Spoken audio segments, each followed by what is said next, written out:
In the meantime, there is, alam mo, ang tama o mali. Mamili ka lang dyan eh. Sa buhay na ito, tama o mali. Dalawa lang. So, mamili ka, tama o mali.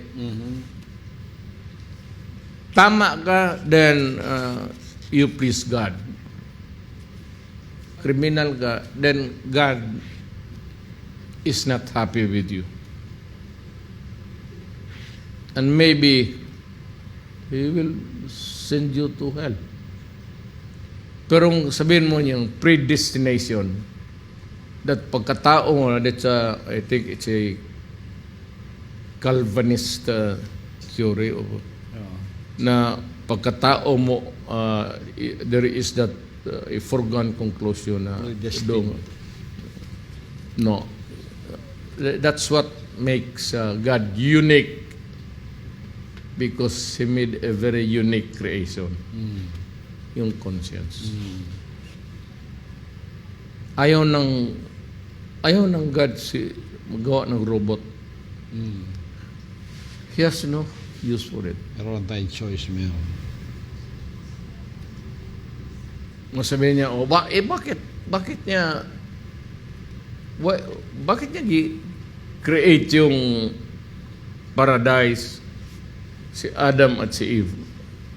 Those are the dynamics which is left better answered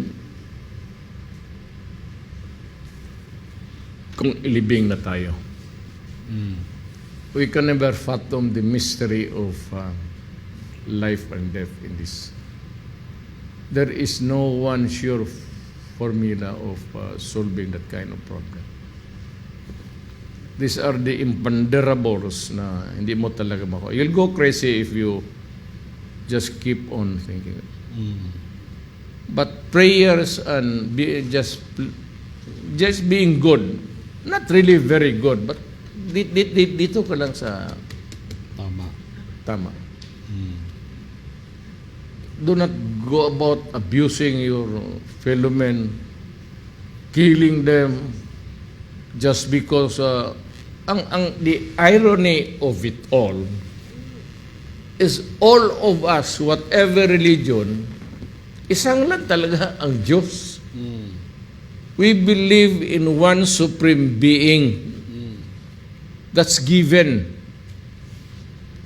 If it's a question of life and religion, given na yan.